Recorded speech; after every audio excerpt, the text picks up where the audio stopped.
So welcome back to the channel, and today we are working on my 2004 Chevy Silverado 4.8 with the four-wheel drive, 4L80 of course, and the rear main seal is leaking. So in the previous video, I had talked about the seal that was leaking, and we did try some of that stop leak stuff, and well, it made things worse. It is what it is. It's a gamble. I knew I had to change the seal eventually, but I was curious, so if you have a rear main seal or any seal that is leaking and you want to try that stop leak stuff, use caution. I've heard sometimes it works, but more times than not, it can make things worse. In this video, real quick, we're going to go over, in the beginning, the preparations and things you need to do to prepare yourself to get ready to remove this seal. And then later on in the video, we'll actually go over more in depth the process of separating the transmission. Now, this job quotes anywhere from $800 upwards of $2,000 to change this seal. The factors are two-wheel drive or four-wheel drive. Four-wheel drive is a little more involved. Two-wheel drive obviously is a lot easier, but the parts are probably only about $50, $60 total, but the labor is a little intense. So now, the parts you're gonna need. Number one, the seal. So you have a couple of options. You can go to the dealership, and I've seen them online. I don't know what the dealership charges, and you can get the GM, and I'll post pictures on the screen with the part number. You can get the GM seal that comes with the cover, all in one with new bolts, and pop it in. It's about $60 that I've seen on various websites, but they're typically on back order. Now, SKP makes one. I've read both good and bad things about that cover with the seal, and the one you want to avoid is the Dorman. The Dorman one, the seals don't last. And I've seen that a lot. I think the longest I've seen one last was about a year, but do you really want to spend the money or do this job again? Get it done right. I recommend the Felpro one with the gasket and the seal. You can pop out the old seal from the cover, pop in the new seal into the cover, clean everything up, and it works very well and probably will outlast the transmission. Because, well, it's a 4L60E. But anyways, moving on. You're gonna need the little dumbbell plug in the back, and that's for oil passage restriction. We're gonna do an upgrade from melting on that, which will prevent dirty oil from getting into the filter or something like that. I'll post the information on the screen. But those are the parts that you're gonna need, and it's roughly gonna cost you anywhere from $50 to $70. I can't remember exactly what I need. Of course, transmission fluid and engine oil. And later on in the video, I'll show the parts. They haven't got in yet, and we'll take a look at it and how to get the seal out and pop in the seal and install it. And hopefully by the end of this video, you should be able to do this job and it shouldn't be terrible. So let's go ahead, and first things first, let's take a look at the tool that you're gonna need. Transmission jack.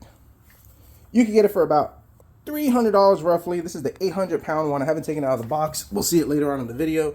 It's from Harbor Freight, and this is what makes the job a lot easier and safer. I've seen people manhandle it. I've seen people use motorcycle jacks and a lot of different things, but you gotta remember that transmission is heavy and it's a lot more awkward because of the transfer case. So you wanna make sure it's nice and secure. So get yourself something like that. Now, Harbor Freight does have one that's cheaper, the 450-pound one. I'm not a fan of it. I don't think it'll be suitable for this truck. I'd rather get it safe. And then they also have the 2,200-pound one, but that's a lot more expensive. And it is overkill for this truck. Now, moving on to the next tool, fire. And the reason why I say fire is for your exhaust bolts. The downpipe, which goes to the exhaust manifold, those bolts get crusty. If they break, you're gonna have a field day removing them. So the first things first that I do before I even start this job, because it's gonna determine which way you're gonna go with it, is soaking those bolts. Now, I went ahead and used the PB Blaster, which is somewhere around here. I pulled the fender liner, and as you can see right over there, I was able to soak the bolts with PB Blaster up on the top, right in the middle, and even get underneath for the other side over there. And I let them soak for about 3 days. That's right, 3 days. It's gonna give it enough time to really soak in and break that bond. I believe with PB Blaster, if you're gonna use it, don't expect to spray it and it just work miracles. No, it works really good to clean the threads as it's coming out, but if you really want it to be effective, you're gonna need to spray it and let it sit for a while. And going on to the passenger side, same thing, remove the fender liner. These have these clips, which you can see right over here, special tool that pops it out. These pop out real quick. And you could get right there and soak those bolts. As you can see, mine are still kind of oily looking because I let it soak for 3 days. And that is the key. You're going to have better success with those. Now, there is 2 bolts that connect to the muffler. We'll see that in just a sec. I did soak those. I did do the heat treatment, and they snapped off. If those snapped off, they're a lot easier to drill out compared to those. So it's not a big deal. But those, you don't want them to snap off. And the reason why these snap off more is because they're more susceptible to the elements, the grime, the water, all that type of stuff. They get a lot crustier compared to those. Those are a little tucked up and more protected. So first things first, you want to drain the transmission fluid. And the reason why is because we're going to have to disconnect the dipstick tube, which is right over here. And I'll show you that in just a sec. Let this drain. I let mine drain overnight, especially since the bolts were soaking for the exhaust. Let it drain.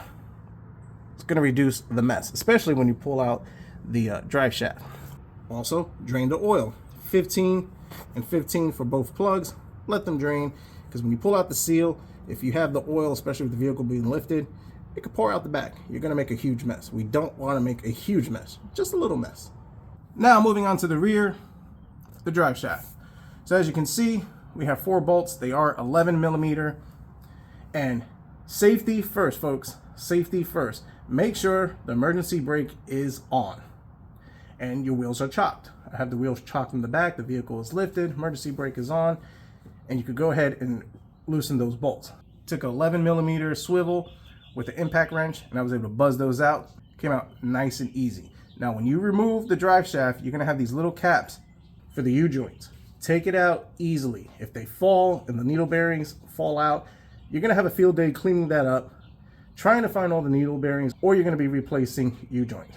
I took mine out carefully. They're good. It's a perfect time to inspect the U-joints. Mine were replaced before I had the vehicle. They have the grease fitting on it. But yeah, keep that in mind when you're messing with that. Now, moving forward, right over here, you're going to slide this thing out. So kind of keep that in mind. It is a good idea to mark the orientation of the drive shaft, but considering somebody changed the U-joints before I got there, probably doesn't matter too much. I still marked it, but you know, keep that in mind. And while we're here, go ahead and start unplugging your connectors. Now this is the transfer case. We got a connector over here. We got other couple ones right over here. You have that little mount for the wiring harness right over here. So start working on your wiring on the transfer case. And once you get all those loose and disconnected, keep moving forward. Now moving forward, this is a good opportunity to go ahead and loosen the cross member. So now these are, I believe, 20 or 21. I'll correct myself on the screen. And I just loosened them. We're not ready to take this out, because you take this out, transmission, it's probably going to fall, maybe cause some damage. So I went ahead and loosened this one on the driver's side. Same thing on the passenger side. And then right underneath, these are 2 15s that hold the transmission mount. So we got everything nice and loose, and that gets us ready to take out this cross member. So now that we've done that, the next thing, while we're going from back to forward, start disconnecting your O2 sensors. These are the connectors. They usually have a blue tab. Pop the tab out and just have these things ready to go. And then, moving on, we have 2 bolts right over here. This is for the downpipe that connects to the muffler. They are 15s. As you can see, yeah, we failed getting them out. I did do the heat soak back and forth, nice and easy, but yeah, they were too crusty. It's not the end of the world. This downpipe is going to come out pressed in. They may be able to come out with an air hammer. We'll see. But either way, we could take them out. We could get some bolts from Napa, some good rated bolts, pop them in. So it's not terrible. These are a lot more manageable compared to the bolts that connect to the exhaust manifold. In fact, those are studs. So these broke, but no big deal. Now, as we continue to move on, we do have more connectors right up over here. You're going to have to just kind of feel around, double check for them. On the upper left, you can actually see that gray clip that holds the wiring harness. We need to get all these connectors loose. And when you get them loose, just tuck them in right over here. You know, tuck them to the side, underneath, nice and easy. So we got these out of the way. Don't forget them on assembly. Now onto the transmission. There's another O2 sensor right over here on the driver's side. Same thing. Make sure you disconnect it. Have that connector hanging somewhere, which is right over here. And on this side, this is the shift linkage. It pops right out. boop, flathead screwdriver. But we do have some connectors right over here like this. This also has that blue safety connector. Pop that out. This pops out. And there's a couple more connectors right over here. We need to get all these things out because the goal is to slide the transmission back. We are not looking to take out the transfer case. Now moving on to the passenger side, right over here there is a heat shield. There's two 10mm bolts. Take them out. And the reason why you want to take them out is because we got to get to these connectors right over here. So these are the transmission cooler lines. There's this black piece right over here that kind of, I guess, protects them, holds the spring in place. But we need to pull these things back out, which they pull out real easy. And there's these little clips that go right onto these connectors right over here. You're going to take a flathead screwdriver, one on the top, one on the top, one on the bottom, and we're going to pop those clips out. They're very small, but once you get them, these things pop right out. So that's the next thing that you need to do. Now moving forward in our order of operations, our upstream O2 sensors, disconnect them, one on the driver's, one on the passenger side, and we mostly have everything from the transmission back disconnected. Now, once all that is done, the next thing we want to go ahead and do, this is optional, but I highly recommend doing it, is the front drive shaft. Now, the front drive shaft is connected right over here, 11mm bolts, same thing, use an impact, or just hold it with a 11mm wrench, that gets it out. And I recommend taking this drive shaft off. Now, there is a little clamp that holds it in place. Pop the clamp off, slide the boot out, get this thing out of the way, because it's going to give you so much more real estate to kind of jiggle and wiggle the transmission back and forth like we're going to need. And if you're worried about that clip and the special tool, I'll show it when we get to the cart, and I'll show some of the other stuff. Use a zip tie. It's the same clamp that they use on the axle boots, and it works. I've used zip ties for years. I've never had an issue with it. Now moving forward, and I should have showed this first, and this is really where you want to start first, but these are the 3 bolts that connect the downpipe to the exhaust manifold. Start with these. And I know I showed the other stuff first, but the reason why you want to do these first is because if these snap off, yeah, you're going to have a field day trying to drill them out. It's limited room, limited access. It gets interesting. I've actually seen where it got so bad that people have had to replace this. And if you know anything about these Chevy exhaust manifolds, the studs like to break and get stuck in the engine. And that's another can of worms. But with these, they're 15, 1, 2, 3. I use fire on them. I use it for about 5 or 6 minutes, and they buzzed out nice and easy.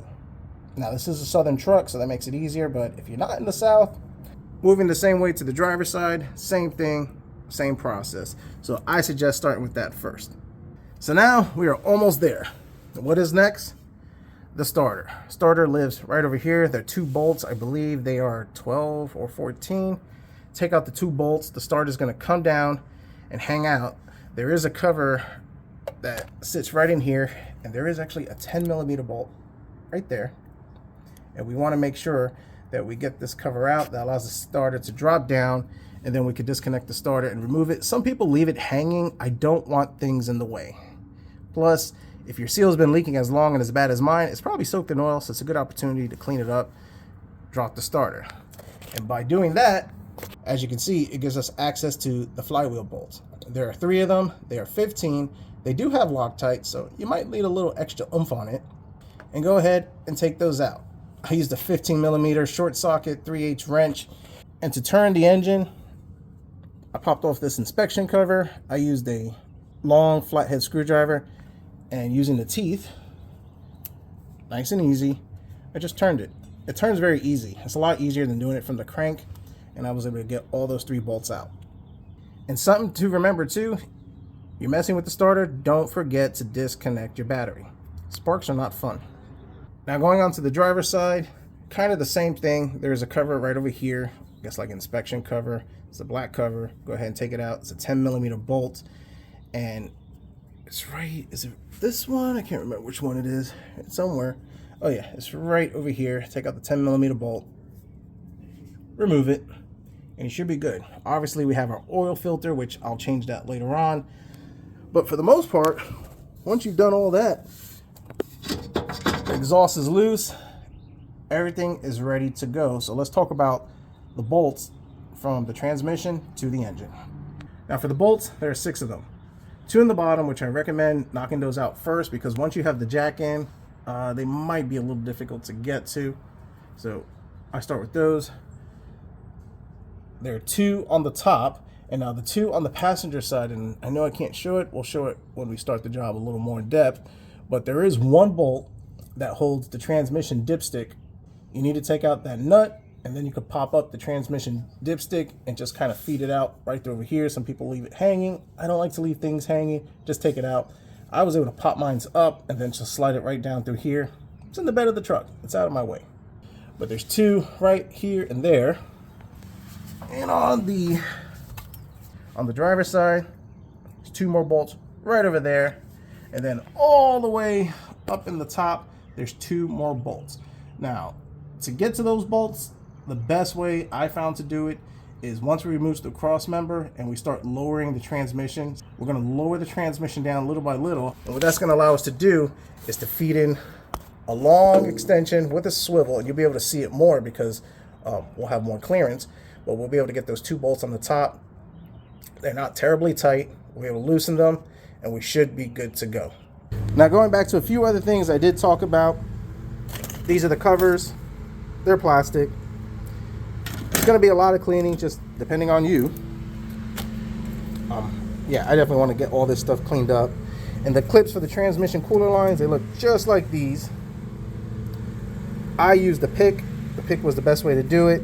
And just kind of keep in mind that if you pull it too hard, they'll go flying. Good luck trying to find them. So, yeah, that part. This was that cover for the side of the transmission. By removing these, it gives us more access. And our starter, like I talked about, I already went ahead and wiped this thing off, but this thing was caked in oil. I do recommend just clean this thing up. I'm gonna give it a little more cleaning just to get it better. Not show ready, but better enough. And like I talked about, this is the clamp for that front drive shaft. Just pop it off. I mean, you can reuse it. You can get another one. I do have the tool for it, but I don't think I have any of these clamps. So we'll probably just pop a zip tie on it and just call it a day. Some people say yay, some people say nay. Yeah, and that's exactly the one we're going to change. Now, as far as the U-joints for over here, these are the original ones. They feel good. They're not binding. 4-wheel drive does not get used a lot in this truck, so the chances of you having to change the U-joints for that, little to none. But the main drive shaft, might have to consider changing that. Just inspect it and use your judgment. But for now, I'm going to wait on those parts. I'm going to clean up a little bit. I'm big on having a clean workspace. And when we come back, we're going to go ahead and we're going to slide back this transmission. All right, so as you can see, things changed. The transmission is down. And the reason for that is just because it just kind of seemed a lot easier. Now, unfortunately, I didn't get to record removing this thing, but it wasn't easy. And the biggest trouble was the 2 top bolts on top of the transmission. Now, there are 2 brackets, and I'll show it once we get in there. And yeah, they were not easy to get to, even with a swivel. I found some tricks, and once I got them down, the transmission slid back, but not enough to kind of give me the room that I wanted. But I will say this. Number 1, this jack is phenomenal. This Pittsburgh jack from Harbor Freight. And the thing is those little clips right in the front, or those little brackets, made sure it didn't fall forward and, you know, cause some damage. So that's always good. And it made it a lot easier. So if you're going to do this job without a lift, I definitely recommend getting this jack. So up there, you can see that bracket, and there's another one that I took out, but there are 2 brackets that go into the studs that hold the transmission in place. That one is for the fuel lines, and the other one is actually for the lines, the vent tubes for the, I think the differential in the transmission. It's a 13 millimeter that holds them in place, 13 millimeter nut, and then once you take those 2 off, behind them is 15. So all the bolts are 15. So there's 2 up in the top, 1 right over there, and there's 1 right up there. This one, I was able to get it with the extension and the swivel technique, but that one I struggled with. And I actually found it a lot easier to do it up top, and I'll show you in just a sec. But the way I was able to get to that bolt a lot easier was actually to fit my hand in right there, and you can feel the stud sticking out. And I was able to take a 13mm ratchet wrench, take out the nut that was holding the bracket, and then once that came out, I was able to kind of pull it apart and then take a 15mm ratchet and take out the stud. Now that bracket is somewhere around here. Let's see if we can find it. That bracket, actually, it's right over here. Is it this one? I think it's this one. Yeah, this is the bracket right over here. And it holds this one and another one, which I had to pull off. It's a lot easier to get that bolt off from the top. The other one is not too bad, still tricky. Just make sure you have a swivel. If your swivel is like really loose, then just put some electrical tape on it, which do I have it over here? I don't have the swivel I did over here, but that's really what kind of made this thing plausible. Once I was able to do that, take out the 2 bolts from that side, 2 bolts from that side, and then there's 2 on the bottom, which are regular bolts. Well, those are studs, that side and that side, and then the 2 bolts. And then this thing was pretty much like seized to it just because of the dowel pin, which you can see right up there. And it was just wiggle, wiggle, moving it back and forth, and eventually the transmission came loose. But then the issue we ran into was this bracket. Now this bracket, I didn't pay attention to it, and this bracket holds the fuel lines in place. I took off this bracket, and then this right over here, which holds these fuel lines in place. I was able to free it from this bracket right over here. Once you have that, then it will slide out. It'll give you the room. I got it back, but it was pretty tight. Is it doable? Probably, but I was able to move the transmission and wiggle it in an angle where it came out this way. So that was a lot better. But yeah, taking out this transmission is probably the easier way to do it. That 6 to 8 inch method, not ideal. Now another suggestion too is get the exhaust out as soon as you can. Once you have the exhaust out and you have the cross member removed over here, the transmission is actually not going to come down. It's going to rest on this cross member, which holds the torsion bars. So it is secure. So once you do that, slide out the exhaust, which I went ahead and did, and then you can really start, working in there and get what you need to get it out. So yeah, definitely a lot of work, but still a lot cheaper and doable compared to taking it to a shop. So now the plan, which I'll show it on camera, we got to take those bolts out, pop out the flywheel, and then we can get to our seal. Now they're 15. We're going to buzz it out with the impact gun, which should be a lot easier.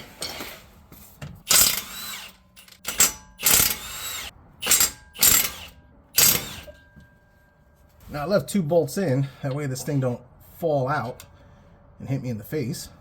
That would not be ideal.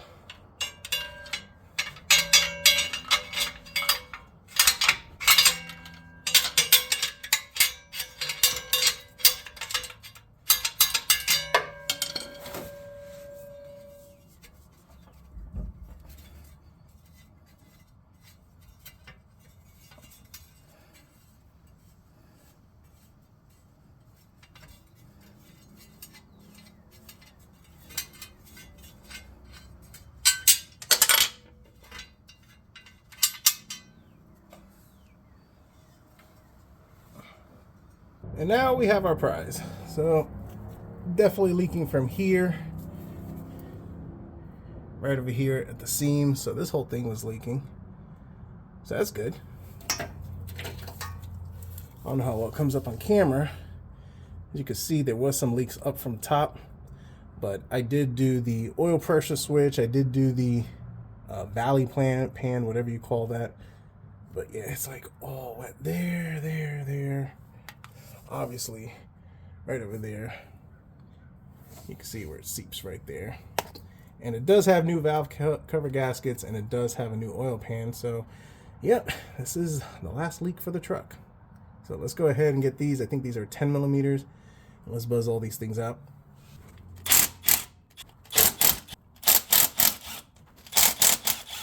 Now let's see where we can pry. Well, that came off pretty easy. I thought it was going to be more stuck. But I do got a oil pan underneath the catch any extra oil. You know, just in case. Oh yeah, beautiful.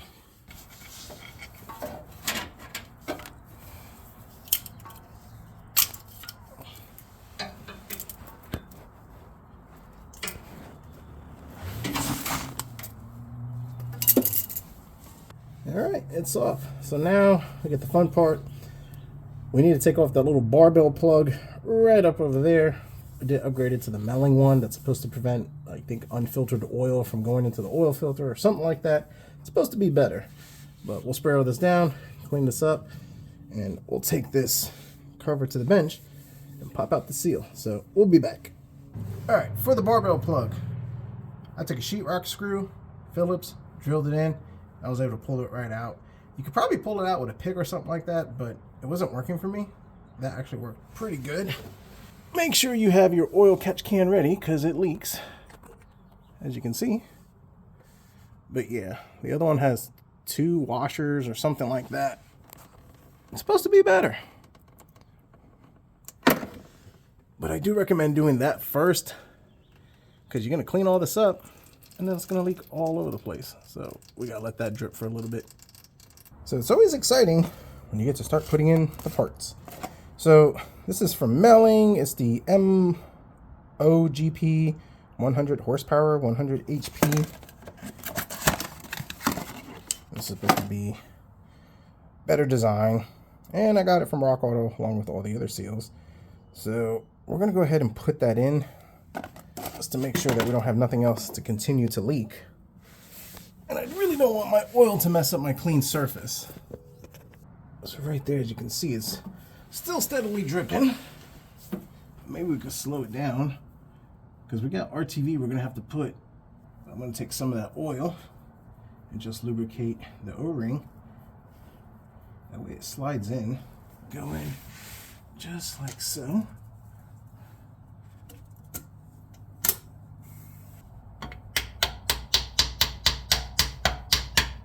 There we go.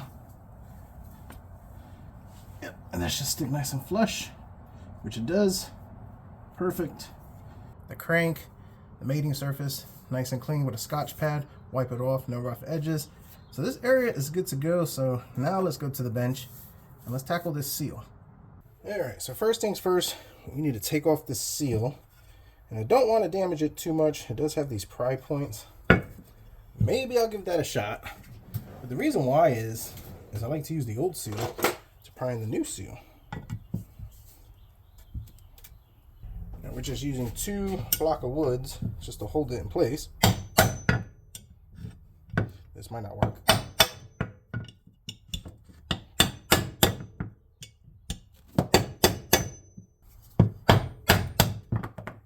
Well, that was a lot easier than I thought.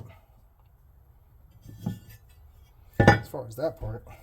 And we could just use that to hammer on this to tap in the new seal. So, goal achieved. Felpro BS4060. Alright, so let's get our seal in just like this.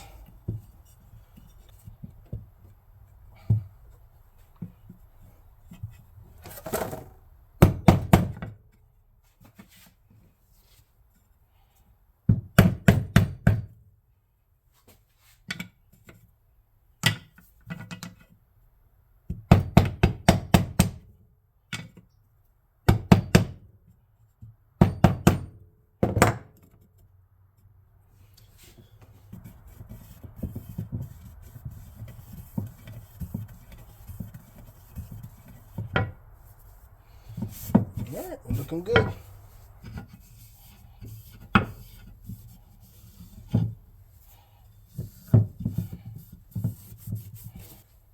Now, this is an extra step.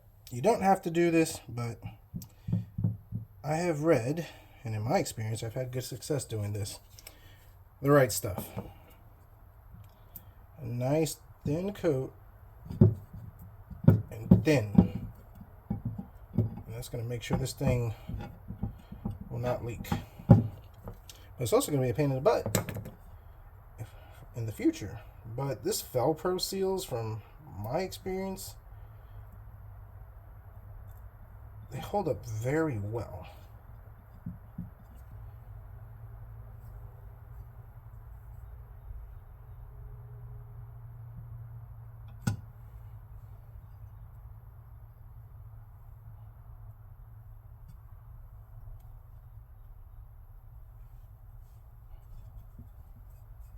Well, today's the day to have issues with my camera system. So I thought I recorded popping in the seal, and I didn't. But in a nutshell, RTV on each corner of the oil pan. I went ahead and just put a bead across the oil pan, just on that lip on the outside right over there. And then I just slid it in. And you slide it until that white centering cap pops out. And the best way to do this is to snug all these bolts on the cover right over here, not these bottom ones. Do not tighten those until these are snugged. Once you snug them, turn the crank, and that kind of puts the seal where it needs to be, just to make sure that it's sitting how it's got to sit. After that, torque them to 18 foot-pounds, all these right over here. Then, and only then, are you to tighten these on the bottom to 106 inch-pounds. It's like 8 foot-pounds. And that's it. Now with the RTV, obviously you gotta wait 90 minutes for the right stuff. Longer depending on which one you use, but this thing won't be going back together today, so I'm not too worried about that. And then the other thing too to consider is also, and then after that, the flywheel. Only goes in one position. These get torqued to 3 passes. I believe it's 15, 37, and 74 foot-pounds crisscross pattern. And you're done.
So doing the rear main seal on this truck with 4-wheel drive, I learned a lot. Number one, the transmission jack is key. Having that Harbor Freight one, it worked out so good. It made the job a lot easier. The tilt feature was really important to this. Made it a lot safer, and it worked out really good. Doing this job, my opinion, taking out the transmission with the Harbor Freight jack was so much easier and so much better to do it. Had I gone into this job with that direction, I would have saved a lot of time and headache, but you live and you learn. My initial plan was to kind of pull it back 6 to 8 inches, but realistically, it wasn't a lot of room. It was getting caught up on a lot of stuff, and just it wasn't gonna work. Obviously, kind of recapping, getting the bolt from up here was a lot easier. The back, I did have to use the swivel, and these are for the top 2 bolts. Exhaust, heat it up, soak it for a couple of days with some PB Blast or whatever you decide to use. And that made a difference. As far as the other studs for the end of the downpipe that connects to the muffler, if they snap, you can hammer them out. They're not too rusty, and just put in some better bolts. But other than that, it is awesome that this thing is not leaking. I highly recommend using the Felpro gasket, as that is the way to go. Better success with those. And if you're gonna do it, make sure you change that oil pressure plug, whatever it is, upgrade it to the Melling one like I talked about. Apparently that's supposed to be better for it and make a difference. My oil pressure was perfect to begin with, primarily because, well, I did the oil pump, I did the O-ring for the pickup tube for the oil. But as far as this truck, I have officially done everything that is needed to be done and I've wanted to get done. And now it's time to move her on.